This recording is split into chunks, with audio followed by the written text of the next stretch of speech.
face each other. Kudos to them for coming in and competing as hard, and kudos to my team for finding a way to win.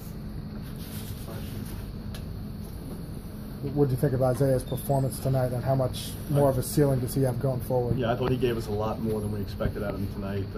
Really, he's only had 2 practices, only partial practices, and I think he was about 20–25% of himself.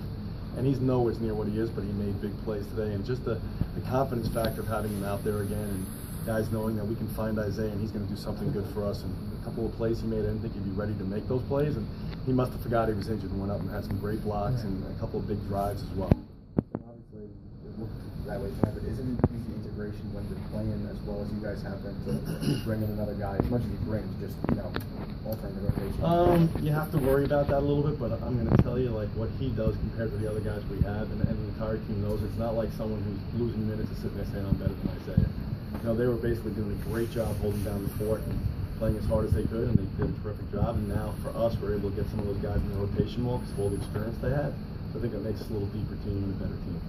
Coach, now 13-0 at home this season and running the table. What does it say about both this team and this program and this place? It says a lot about the place and about the fans here. The best fans in college basketball, as far as I'm concerned. I love this place. What these people do, how they inspire our team, and how they support us is phenomenal. And I think that helps us a lot in situations where other teams are on their runs, or we're not playing well. Like our fans, last game, we're down 16. You would never have known that. Some other places you go to, teams like that, and they're not even making a noise. Our fans were being loud and helped get us back in the game. And tonight, they were loud the entire night. It was great. Coach, did you feel as if you guys were playing sort of the style Manhattan tends to play when they're doing well? They're forcing teams to turn the ball over. You guys are running out and playing real well defensively.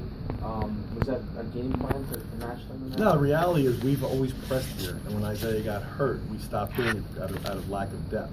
So our whole entire way we played had changed. So tonight we just picked our spots and started reintroducing it a little bit. And again, we haven't done it in a while. I think we need to get better at that. We did the second half the other last game as well. I thought we were pretty effective with that. But for us, we like to press and run. And again, it's a fun style of play for our guys, and I think it gets you going on both ends of the court. I was happy with offense a good part of the night, but I thought we got up and down the court and flowed the ball. Then there was other times that the ball stuck. And for us to be successful in the playoffs, the ball can't stick as we move forward. Tim, Dave has an off night, but he still goes for 13 and 11.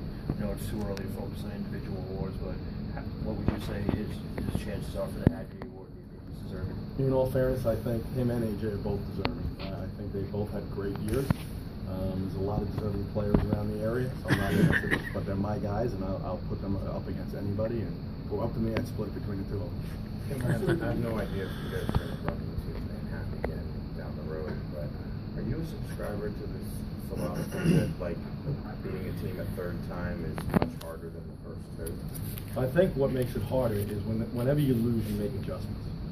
When you win, you're kind of a little bit, skittish about making an adjustment because you won. You don't want to kind of take something away that might have already worked.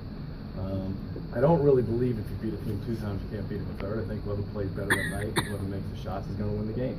Obviously, there's more motivation on the team that lost twice. They're going to be hungrier. They're going to make a lot of changes that may surprise you a little bit, for the beginning of the game. But really, basketball comes down when you see who wins and loses these games, who made shots that night.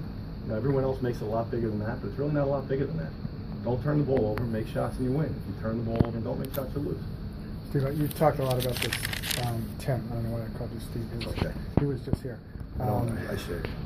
You talked a lot about this press and run philosophy. I know you talked about it to the Times. How much can you play that same style through the postseason? Will you have to tone it down at all? And how hard is it for teams that have never seen you before to adjust to that?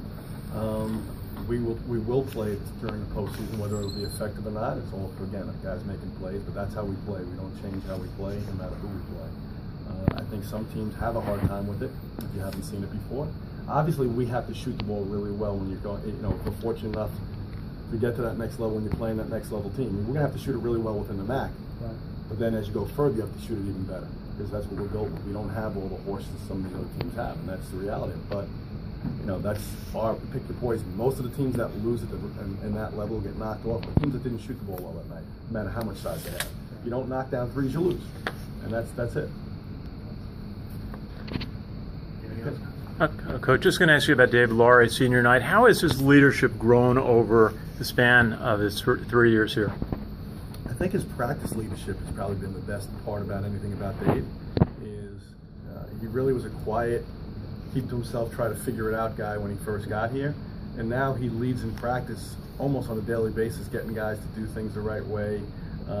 Certain punishments that we take on as a team, he makes sure he enforces it so I don't have to, with simple things, turnovers, missed layups and certain drills and things like that. Just getting the guys ready. He brings in every huddle and every practice and every game. He's the one who's talking in there and telling everyone what we're going to concentrate on that day. So I think he's had a lot of maturity. Obviously, like most young men, has a long way to go, like everyone does, and all of us do. But he's taken some giant steps, and I'm proud of him.